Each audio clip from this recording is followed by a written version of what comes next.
오늘은 어린이 주일로 지키고 3부 예배 때는 주일학교 학생하고 함께 연합 예배를 드리면서 특별한 순서가 정해졌습니다. 그래서 본문을 어린이 주일로 부서에서 잡아서 목사님도 이대로 설교해 주세요. 그래서 저도 어쩔 수 없이 어린이 주일 본문을 잡고 합니다. 우리의 본문은 잘 압니다. 본문의 시작은 어린 사무엘이 잠자다가 하나님 말씀을 들었는데 그게 정확하게 하나님이 자기를 부르는 건지 잘 몰랐어요. 그래서 네 번째 비로소 하나님이 부르신 줄 알고 응답하죠. 하나님, 제가 여기 있습니다. 말씀을 듣겠습니다 하고 응답했다는 이야기가 오늘 본문에 적혀 있습니다.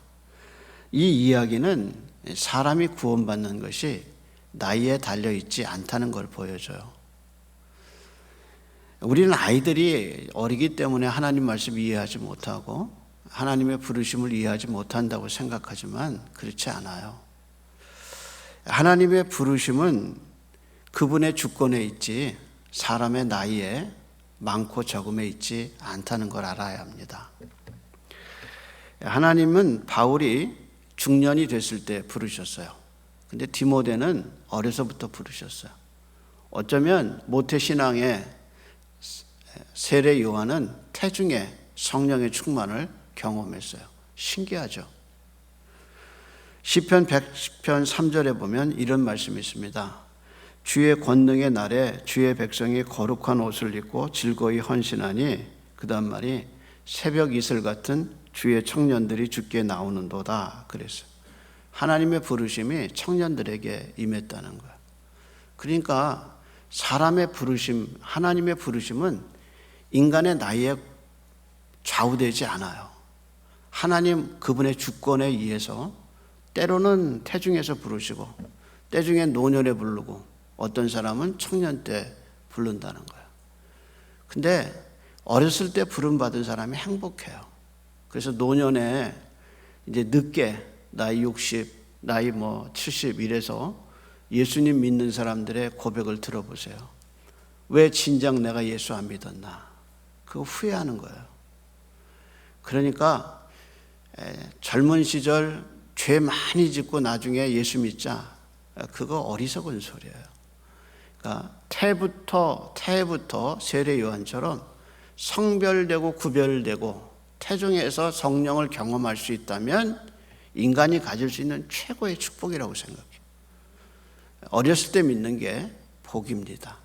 복이에요. 전통적인 시각은 사무엘서의 저자를 사무엘로 봅니다. 이게 사실이라면 사무엘은 지금 자기 얘기하고 있는 거예요. 하나님이 자기 어떻게 부르셨나. 그러니까 자기가 하나님 만난 간증 얘기를 본문에서 하고 있다는 겁니다. 그래서 자신이 어떻게 어린 시절 하나님의 부르심이 있었는지 그 부르심을 말하고 있다는 겁니다. 이게 행복이죠. 하나님을 만난 사람의 행복, 하나님이 쓰시는 사람의 행복, 그것이 바로 하나님 만난 간증을 할 수 있다는 거예요. 간증 없는 신앙은 제대로 된 신앙이 아니에요. 하나님 어떻게 만났는가? 그거 말해야죠. 부부 사이에서 어떻게 만나셨습니까? 그게 최고의 확신 아니에요? 내가 내 아내를 어떻게 만났다. 내가 남편을 어떻게 만났다. 아이들이 잘 물어보는 질문이 그거잖아요. 자기 정체성을 확인할 때 아빠 나 날 때 어땠어? 엄마 나 날 때 어땠어? 그게 정체성 확립에 얼마나 중요한 질문인데요. 마찬가지로 영적으로 중생했다. 그거는 하나님을 만난 경험, 하나님을 만난 간증이 반드시 수반되는 거예요. 그래서 하나님 만났어요. 누가? 사무엘이. 하나님의 부르심을 다른 말로 하면 중생인데 우리의 중생은 세 가지 특성이 있어요. 첫째는 성령의 역사가 아니면 이루어질 수 없어요. 그러니까 하나님의 부르심이 있어야 중생하는 거예요. 그러니까 하나님이 안 부르는데 어떻게 인간이 하나님을 불러요? 그럴 수 없어요. 그래서 중생의 두 번째 특성은 죽은 사람, 영적으로 죽은 사람에게 새로운 생명이 주어지는 역사가 바로 중생이에요. 그러니까 인간은 죽었어요. 죄 때문에. 언제 하나님을 찾아요? 그럴 수 없어요. 근데 성령이 오셔서 우리에게 새로운 생명을 주셨어요. 그래서 내 죽은 영이 살아나는 거예요. 그게 부활이죠. 그래서 죽은 사람은 죽었기 때문에 반응할 수 없는데 반응할 수 있는 것은 생명이 외부로부터 임재했기 때문이죠. 그게 바로 중생이란 말이에요. 세 번째 특성은 중생해야 믿음을 갖게 되고 하나님을 알게 되는 지식을 얻게 돼요. 이게 중생의 특성이에요. 사무엘이 하나님을 만나는 거죠. 그런데 사람들이 중생하게 되는 두드러운 특징이 뭐냐면 하나님의 말씀을 듣거나 읽을 때라는 사실이에요. 이건 우리 중생을 시키시는 성령의 사역이 하나님의 말씀을 통해서 이루어지는 깊은 영광 관계가 있는 거예요. 그래서 개혁자들은 성령은 말씀을 타고 오는 수레라 그랬어요. 성령님은 말씀 타고 오셔요. 그러니까 교회사에서 영국 설교자인 스펄전의 예가 그 대표적인 예입니다. 스펄전은 17살에 목회를 해서 영국사에서 획기적인 역할을 했던 쓰임받은 사람이죠. 그는 자기의 중생에 대해서 이렇게 얘기했어요. 주일날 눈 때문에 길이 막혀서 그는 어느 작은 감리교회를 참석하게 되는데 소수의 인원이 예배를 드리고 있었어요. 근데 목사님도 아니고 평신도 설교자가 나와서 성경을 읽었어요. 성경이 이사야 45장 22절인데 내용은 이런 거예요. 땅끝에 있는 모든 백성아 나를 앙망하라 그리하면 구원을 얻으리라. 설교자는 앙망이란 얘기를 나를 바라봐라 라고 얘기하면서 이렇게 설교했습니다. 나를 바라봐라. 수많은 핏방울을 내가 흘리고 있노라. 나를 바라봐라. 나는 십자가에 매달렸노라. 나를 바라봐라. 나는 죽었다 묻혔다. 나를 바라보라. 나는 다시 일어났노라. 나를 바라보라. 나는 하늘로부터 들림을 받았도다. 나를 바라보라. 나는 하나님의 오른편 우편에 앉아 있도다. 불쌍한 죄인들이여 나를 바라보라. 나를 바라보라. 스펄전은 이 말을 나를 바라보라는 말에 그는 깨졌어요. 스펄전은 이 말씀에 중생하게 됩니다. 그의 나이가 15살이었는데 그는 고백하기를 자기가 이 말씀을 듣고 나서 하나님의 구원을 깨닫고 오직 구원은 예수님을 바라보는 거다라는 사실을 깨닫고 그는 하루 종일 성경을 읽었는데 성경을 읽을수록 자신의 중생이 확실해졌다고 고백했습니다. 사람은 하나님의 말씀으로 중생해요. 하나님의 말씀 없이는 중생이 안 돼요. 사무엘의 경우를 보세요. 사무엘은 자신이 하나님의 말씀을 들었다고 지금 고백하고 있어요. 그런데 사무엘의 부르심은 엘리의 아들들과 비교가 돼요. 왜냐하면 엘리의 아들들은 부르심이 없어요. 중생하지 않았는데 목회할 수 있다는 게 놀라운 사실이에요. 목사님이 예수 안 믿어요. 근데 목회를 해요.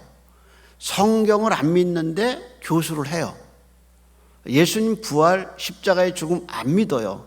그래도 목회해요. 그게 무서운 세상이에요. 그래서 이 엘리의 아들들은 하나님을 알지 못했어요. 그러니까 육으로 난 제사장이에요. 근데 어떻게 제사장 했느냐? 아버지가 제사장이었어요. 그러니까 자동적으로 육으로 제사장이 된 거예요. 아버지 기업을 이은 거예요. 그런데 사무엘은 영의 제사장이 되죠. 왜냐하면 부르심을 받았기 때문이에요. 하나님을 알지 못하면서도 목사직을 할 수 있고 제사장직을 할 수 있는데 그 이유는 직업이기 때문이에요. 그게 바로 육의 제사장이에요. 근데 영의 제사장이 되려면 반드시 부르심이 있어야 돼요. 하나님의 부르심이 반드시 있어야 돼요. 그래서 지금 사무엘서 저자는 엘리의 아들들의 이야기와 사무엘의 이야기를 하면서 독자들에게 이 두 사람의 결정적인 차이가 뭐냐? 하나님의 부르심에 있다는 거예요. 누가 중생했느냐? 누가 말씀을 받았느냐? 누가 선지자의 역할을 바로 할 수 있느냐? 독자들이 판단할 수 있도록 비교법으로 우리에게 얘기해 주고 있다는 겁니다. 이런 관점에서 우리는 부르심이 무엇인가를 한번 살펴볼 필요가 있죠. 웨스트민스터 신앙고백 31문항에 보면 유효적 소명에 대한 이야기가 나옵니다. 질문입니다. 유효적 소명이 무엇이냐? 이제 질문한 거예요. 이렇게 얘기했어요. 유효적 소명이라는 것은 성령의 사역이어서 우리의 죄와 비참함을 확신하게 되며 우리 마음으로 그리스도를 알게 하시고 우리의 의지를 새롭게 하여 우리를 설득하여 복음 안에서 우리에게 제시된 그리스도를 자유롭게 믿게 하신다. 그러니까 유효적 부름, 유효적 소명이라는 게 뭐냐? 어떤 사람은 들어도 그게 유효하지 않다는 거예요. 근데 어떤 사람에게는 그게 유효하게 들린다는 거예요. 똑같은 말씀을 들어도 어떤 사람에게는 그게 머리에서 귀에서 머리로 가는 게 아니라 귀에서 심령을 뚫고 들어간다는 거예요. 그게 뭐냐? 유효적 소명이라는 거예요. 그래서 그 유효적 소명의 내용이 뭐냐? 자신의 죄의 비참함을 깨닫게 하고 그리고 그리스도가 필요하다는 것을 인식하게 해서 자유롭게 그리스도를 부르게 만드는 역사, 그게 뭐예요? 중생의 역사지. 그게 부르심의 역사죠. 그래서 나 같은 것이 어떻게 하나님의 사람이 될 수 있느냐? 자신의 죄의 비참함을 깨닫게 하는 거예요. 내가 이렇게 살면 안 되겠다는 나의 공허함과 나의 불쌍함을 내 영혼이 느끼게 해요. 그러면서 이런 나를 위해서 죽으신 그리스도를 내 구주로 모셔야겠다는 자각이 일어나게 해서 그리스도를 보여주시는 분이 누구냐? 성령님이란 말이에요. 마치 사울이 다메섹에서 부활하신 주님의 음성을 들었는데 다른 사람은 그게 천둥치는 소리로 들려서요. 아니 똑같은 길에서 똑같은 음성을 들었는데 사울에게는 분명하게 사울아 사울아 네가 왜 나를 핍박하느냐? 나는 네가 핍박하는 예수라라는 엄청난 음성을 들었는데 옆에 사람은 뭐라 그러냐? 천둥이 쳤다 그래요. 이게 바로 뭐냐? 유효적 소명, 유효적 부르시란 말이에요. 그러니까 부르심은 하나님의 역사가 될 수밖에 없는 거예요. 그런데 이렇게 유효적일 수밖에 없는 이유가 뭐냐면 이게 인간의 지성으로 깨닫지 않고 성령으로 깨닫기 때문에. 그래서 부르심 중생의 첫 번째 특성은 뭐냐? 성령의 역사다, 그거예요. 그러면 성령님은 어떻게 역사하는가? 우리의 죄와 비참함을 보게 하고 우리 마음에 그리스도를 알게 하시고 복음이 제시된 그리스도를 구주라는 사실을 인정하고 그분을 자유롭게 믿게 하신다. 억지로 하는 게 아니에요. 나의 비참함을 알고 이런 데서 내가 어떻게 구원받을 수 있나 해서 복음이 제시한 그리스도를 만나게 되는 거란 말이에요. 우리는 본문에서 사무엘의 나이가 언제인지 말하지 않아서 몰라요. 그래서 이 사건이 사무엘에게 언제 일어났는지 알 수 없어요. 근데 저자는 시작하기를 사무엘은 이 글을 쓰면서 자기를 아이라는 말로 시작해요. 아이 사무엘은 이렇게 시작해요. 저자가 보고 싶어 준 것은 나이가 아니라 사무엘이 부름받았을 때의 시대적 상황이 어땠는가를 우리에게 알려주고 있어요. 그 시대적 상황을 두 가지로 표현했는데 하나는 하나님의 말씀이 들리지 않고 하나님의 이상이 희귀하던 때라 그렇게 얘기했어요. 1절에 하나님 말씀이 희귀하여 이상이 흔히 보이지 않았더라 그렇게 했어요.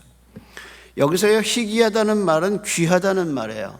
그러니까 흔히 보이지 않았다는 말인데 일어나기는 일어나요. 근데 자주 일어나지 않고 아주 희귀해요.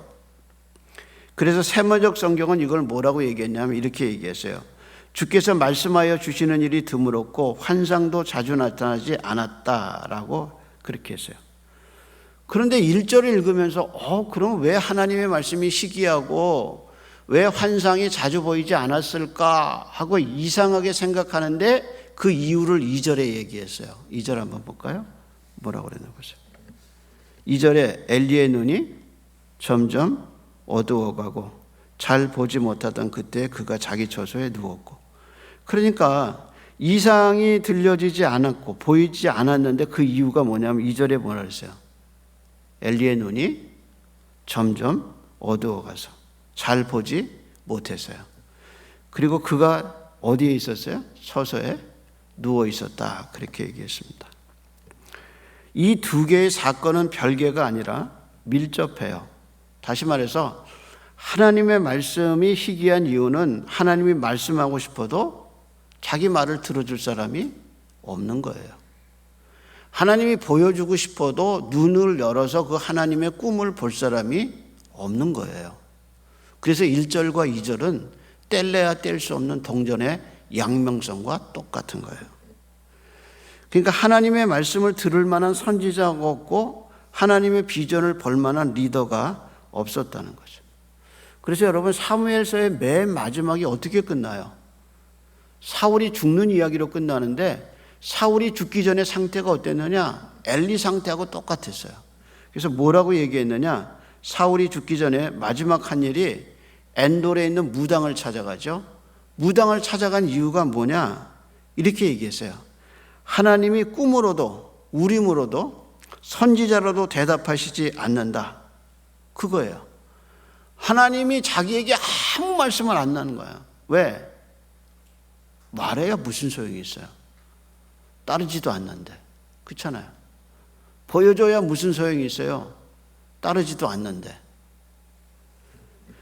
그게 하나님과의 교제가 끊어진 신앙인의 무서움이죠.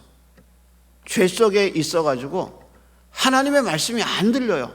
들려도 따르지 않아요. 보여줘도 따르지 않아요. 왜냐하면 자기 고집대로 사는 게 습성이 됐기 때문에. 그게 사울의 모습이에요. 그런데 지금 그 사무엘서의 맨 마지막에 그 사울의 모습과 지금 사무엘서를 시작하는 엘리의 모습이 똑같단 말이에요. 하나님의 말씀을 들을 수 없고 하나님의 꿈을 꿀 수가 없어요.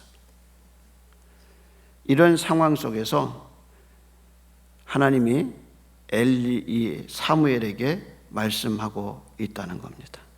그래서 엘리의 눈이 어두웠을 때 일어난 현상은 엘리만 끝난 게 아니라 이스라엘의 혼돈으로 이루어져요. 그래서 1절과 2절은 사실은 엘리의 문제이기도 하지만 이스라엘 전체의 문제이기도 합니다. 이런 와중에 어둠 속에 빛이 비치듯 정말 새로운 줄기에 싹시 일어나듯이 하나님의 빛이 누구에게 비춰지기 시작하느냐? 사무엘에게 비춰지기 시작했다는 거예요. 그래서 3절 한번 보세요. 뭐라고 그랬나? 3절이죠. 하나님의 등불은 어떻게 해요? 꺼지지 않았고 그 등불과 연결되는 인물이 누구예요? 사무엘이죠. 뭐라고 그랬어요?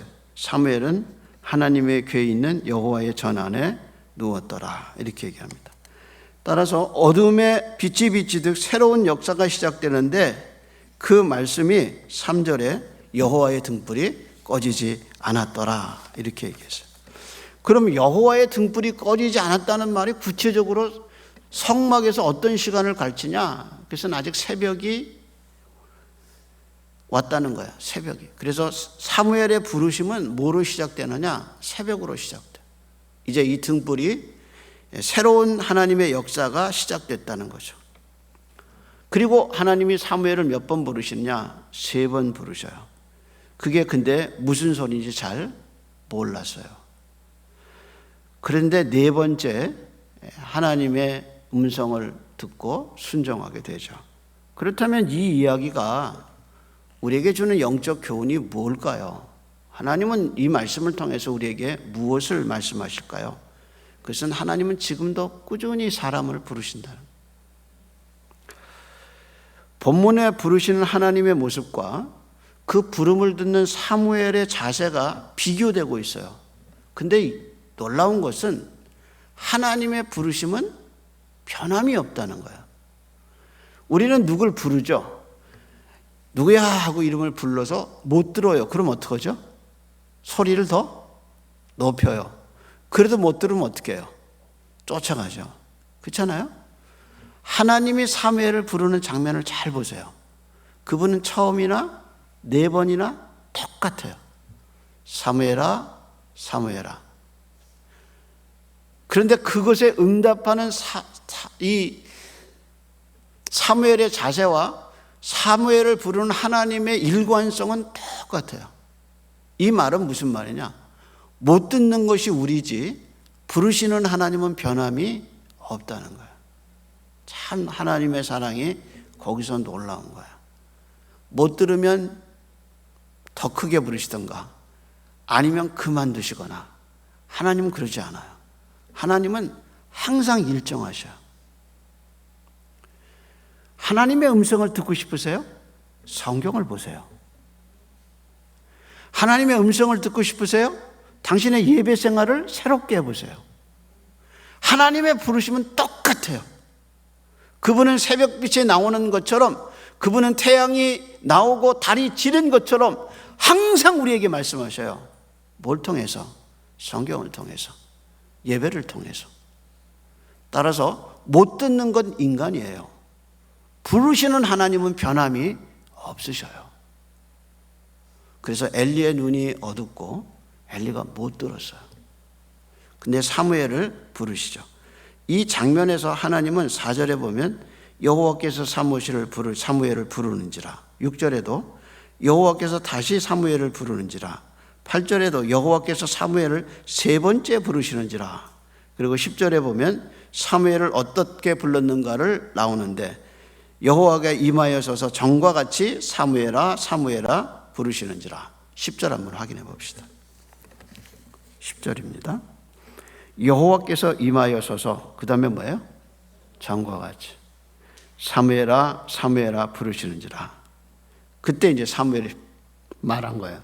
사무엘이 이르되 말씀하옵소서 주의 종이 듣겠나이다.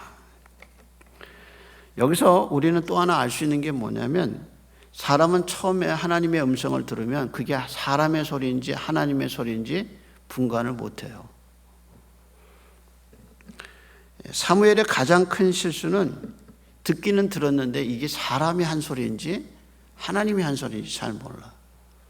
설교에서요, 하나님의 음성을 들어요.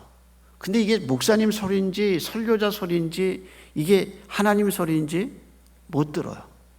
그런데 데살로니가 베레아 교회에서 얘기할 때 한 말이 뭐예요? 그들이 하나님의 말씀을 받을 때 사람의 소리로 듣지 않고 하나님의 말씀으로 받았다 그랬어요. 근데 그게 처음엔 구분이 안 가요. 그런데 하나님이 반복적으로 같은 것을 말씀을 통해서 얘기하면서 그게 하나님의 음성이라는 것을 인식하게 하셔요. 그래서 처음에는 이게 잘 분명히 나한테 관계된 소리인데 이게 무슨 소리인지 잘 몰라요. 그러다가 뒤통수 한번 꽉 맞듯이 깨달음이 꽉 오죠. 아, 이게 하나님의 소리구나. 내가 순종하지 못했구나. 내가 버리지 못했구나 하고 깨닫게 하셔요. 하나님은 계속해서 말씀하셔요. 변함이 없으셔요. 근데 마지막으로 우리가 본문에서 볼 수 있는 것은 영적 경험자의 지도예요. 못 구분했어요. 근데 그걸 누가 알려주죠? 엘리가 알려줘요. 그 말은 뭐예요? 엘리도 비슷한 경험을 했다는 거예요.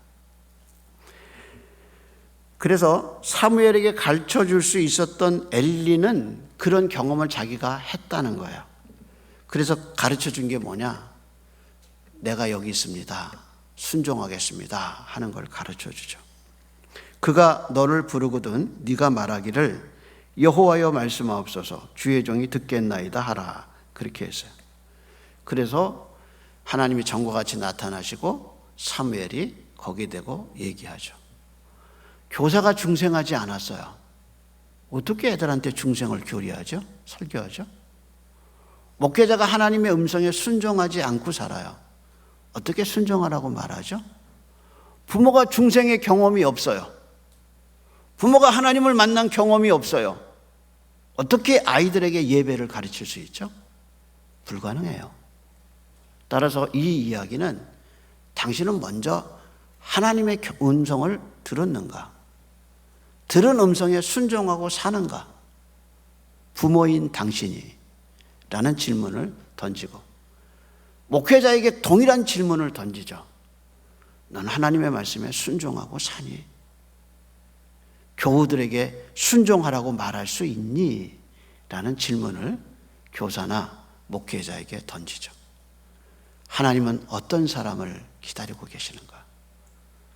눈이 열린 사람, 귀가 열린 사람, 들려진 말씀에 순종하며 사는 사람. 하나님이 이 사람을 찾고 계십니다.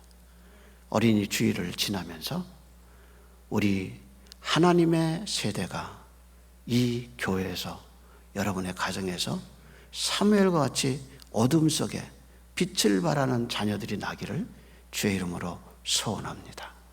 기도하겠습니다. 하나님, 어린이 주일을 지나면서 내가 하나님을 만났을 때 중생의 감격과 하나님의 부르심을 들었을 때 그 소망의 시간을 돌아보게 은혜 주셔서 감사합니다.